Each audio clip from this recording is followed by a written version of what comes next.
Yesterday I highlighted the men's Royal Rumble and everything that I liked or disliked about it. Today we are going to do the exact same thing with the women's Royal Rumble.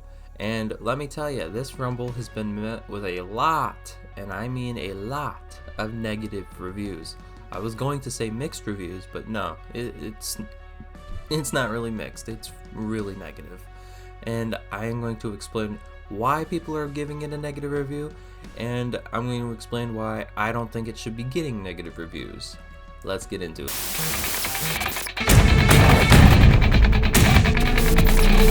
We'll start off at the beginning of the match. We had the number one be Io Sky, which I thought was absolutely amazing. It made me believe that she was going to be the Iron Survivor, which in some degree she kind of was. And then at number two, we also had Liv Morgan, who was another Iron Survivor. But them two were not the Iron Survivor, because number three ended up being Roxanne Perez, who ended up being the Iron Survivor and breaking the record of the longest lasting woman in the entire Royal Rumble, which is absolutely mind-boggling considering she's from NXT. So the fact that they basically gave her a huge thing to do, and on top of that, she was a part of the final two between her and Charlotte Flair. They see a big future ahead for her, and that was amazing to see that they are willing to put that type of responsibility on someone that young. Like, Roxanne Perez is only like in her early 20s, so it's like people forget how young she is. She's still really young. This is really good for her. This is going to be amazing to see. I can't wait to see how she does on the main roster. I don't watch a lot of NXT because I don't know why. I've never really gotten into it, but there's a lot of NXT people I really would love to see on the main roster, and she is one of them. So I really think this was a great idea to have her be the Iron Survivor, because honestly, not many people expected it. I didn't expect it. I thought she was going to have a strong showing. I wasn't expecting her to have the strongest showing out of every woman in the entire Rumble, though. I was not expecting that. That was a really cool twist on the formula. But overall, the beginning of the Rumble, not bad. This Rumble, it reminded me of a Rumble that just had so much star power. And people want to say the men's Rumble had so much. I gotta be honest, the women's had a lot of star power as well. And then we had even a lot of strong showings from certain women that I was kind of surprised by. Like Ivy Nile. She had a really strong showing in this Rumble, eliminating Lyra Valkyria, basically showing that she's going to be going after the IC title soon. Which, I don't think that's a bad idea. I think that's a good idea. And quite frankly, I could see a world where Ivy actually wins against Lyra, because she's gonna have American Made in the background to help her, and so they might view that as a managerial type of way of having her be the new IC title, because they might not trust her to be able to do it on her own yet, or they might not think she's able to do it on her own yet. So you have people like Chad Gable in the background helping you. I think that's a perfect starting point for her. I think this is amazing. Honestly, the start of the Rumble was absolutely.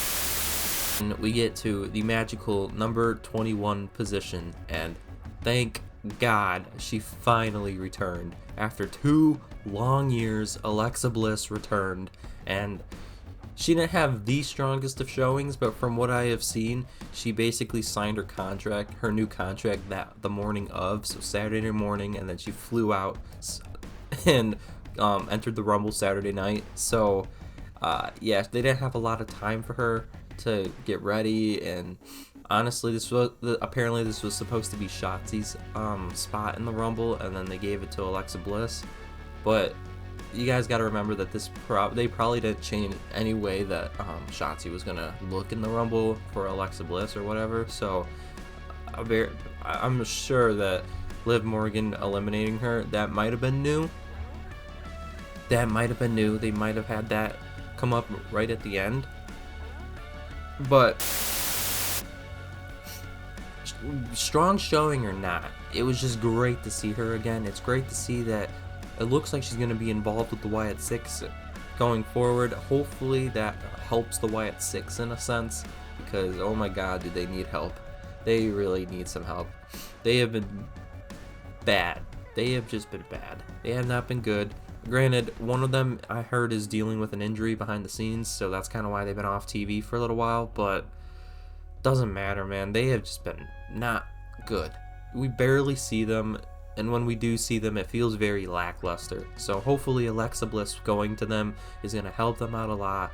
I really do feel that she will help the women's division in general. I feel like she's a main eventer already, so this is a new challenger for Tiffany Stratton, because I'm assuming obviously she's going to SmackDown, so she's going to probably face Tiffany at one point for the title, or maybe off a little bit for her, let Alexa get her feet back under her, so maybe after WrestleMania they have Bliss go for whoever the world champion is, whether it's Charlotte Flair or Tiffany Stratton. Still, we'll have to see.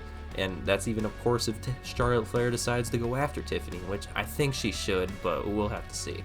But in regards of the entire Rumble up to this point, I gotta say I was pretty impressed by it, because there was just a lot of cool moments that have happened in the Rumble already, where there was a moment when Bianca Belair entered at number 10. Yeah, I'm all over the place. That's just me.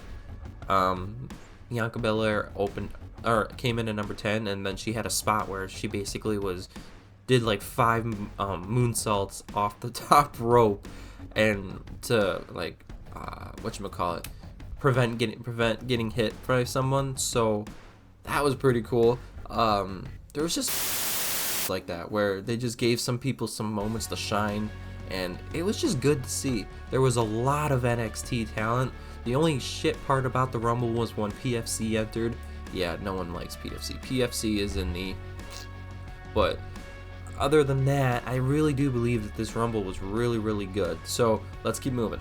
We then get to the number 27 position, where Charlotte Flair enters, and she was met with a lot of cheers. And then once, Monday Night Raw rolled around, those cheers quickly turned to boos. Wow, wow, wow, wow. Yeah, that kind of surprised me. I was not expecting Charlotte Flair to get booed the way she did. That was kind of, I don't want to say weird, but it kind of was. I mean, I was just not expecting that. Suffice it to say, I don't believe that it was deserved at all. I mean, you heard her saying that she's never been injured before, and she's never had to go through something. Kind of felt for her. I mean, obviously the whole goal of a wrestler is to get you to feel for her or for them or whatever it may be. I don't know. But wow, guys, why are we booing her so much? I mean, I get it. You want someone different win. I mean, a lot of people wanted Io Sky to win. A lot of people wanted Liv Morgan to win. And here's the thing is, guys, I would have been okay with Liv Morgan winning, but Io Sky, here's the problem with this, is she can't carry a feud up until WrestleMania. You have to think of it like that. She has to carry a feud for 2 months up until WrestleMania. How do you think she's going to be able to do that? I don't think she's going to be able to do that, especially since she doesn't have a spokesperson for her. I'm sorry, but the language gap, the language barrier, it is bad. She can't speak good English a lot, so it's she's not going to be able to carry this, meaning they're going to have to revisit it in maybe a month time. So they completely ignore the fact that she won the Rumble for a month, which I don't think they wanted to do, which is why they had Charlotte also win. Yes, they wanted to give Charlotte a win and a big comeback, basically reminding everybody that Charlotte Flair is on top of the world. But here's the thing is, I think it has more to do with the fact that they didn't trust Io Sky to be able to carry a feud for 2 months. I really just don't think they did. And yes, people will quickly say, well, she did against Bayley. Well, she had damage control behind her back the entire time.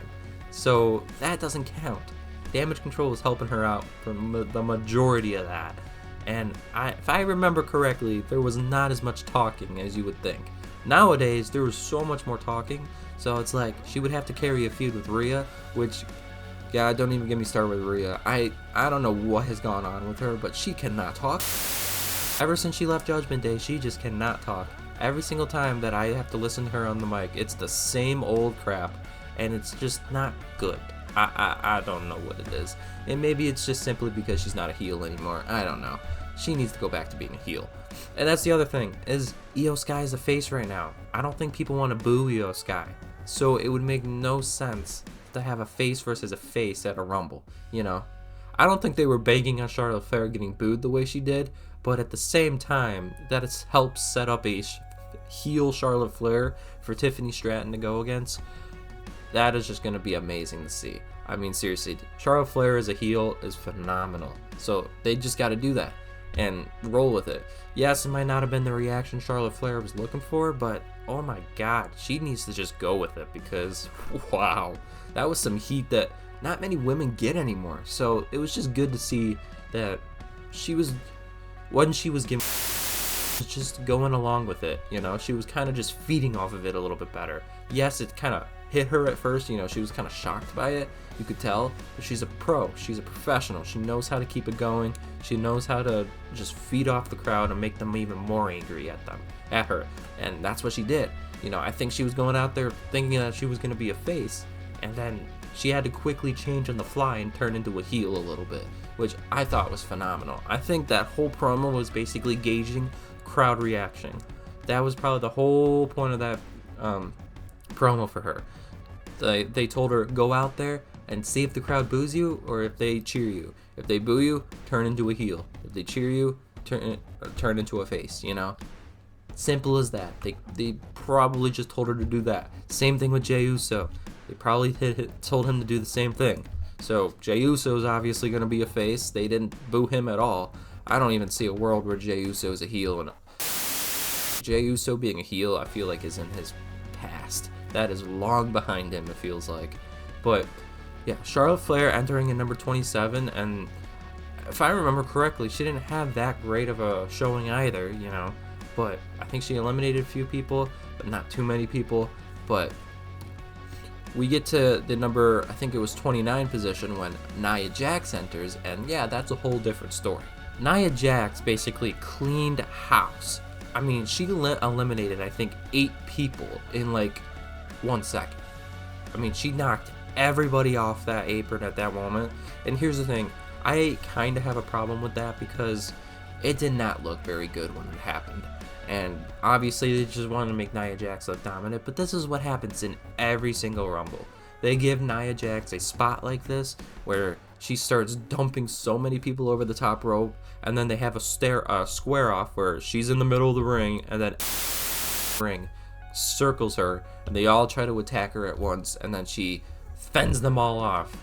That happens every single Rumble. Go back and watch like the last 2 Rumbles. I promise you it's happened both times. She is just a force to be reckoned with, but it's like WWE is shoving it down our throats every single Rumble, and it's like, that gets stale, man. She's somebody who I think definitely could deserve a Rumble win too. I feel like she was a dark horse for that Rumble, and the problem is I don't think they wanted to pull the trigger on her because she was just champion. So same thing with Liv Morgan. I don't think they wanted to pull the trigger on her either because she was just champion. They want to do different things. They want to go in different directions. But yeah, I really believe Nia Jax was a dark horse for this year's Rumble. I think she had a strong showing, obviously, because, you know, she eliminated 8 people, but oh my god, she has this problem where she's like the John Cena of the women's division in terms of calling loudly that even the audience can hear what she's saying. I mean, she literally screamed at everybody, "Get up!" you know, to start the square off. It's like, Nia, shut up! Let it just happen when it happens. You don't need to tell people to do that for you. You know, she obviously wants everything to go according to plan right away. It's like, let there be some time, you know, let them do it on their own, you know. You don't need to fucking scream at everybody. They'll remember their spot. Trust me, they will.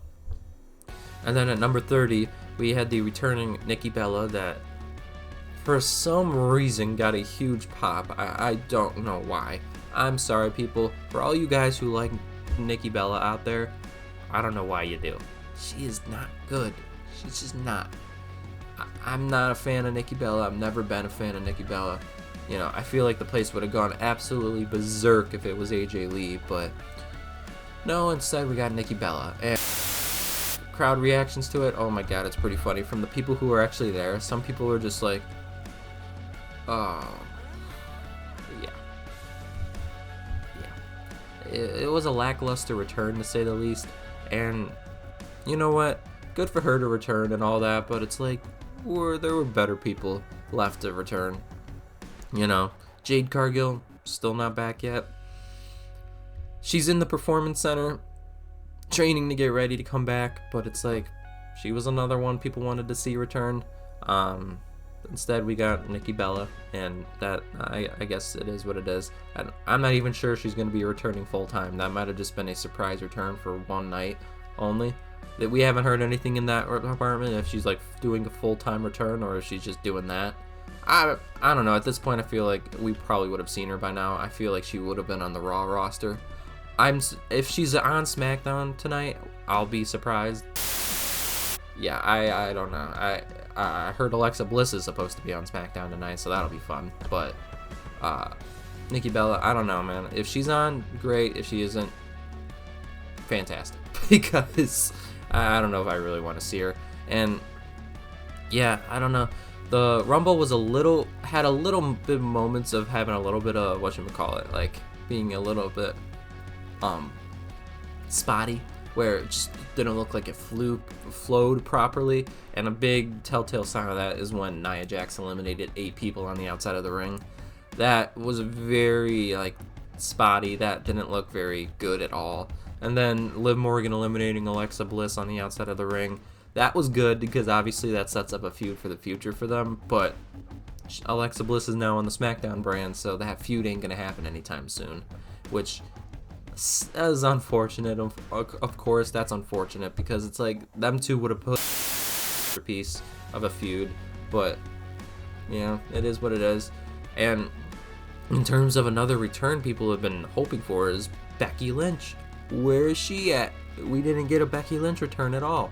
What happened to Becky Lynch? I mean, in my Royal Rumble predictions video, I basically said I thought she was going to be a sleeper pick for most people. A lot of people won't pick her because she's Becky Lynch, but guys, she's Becky Lynch, so that's why you should pick her. You know, same thing happened with Charlotte Flair.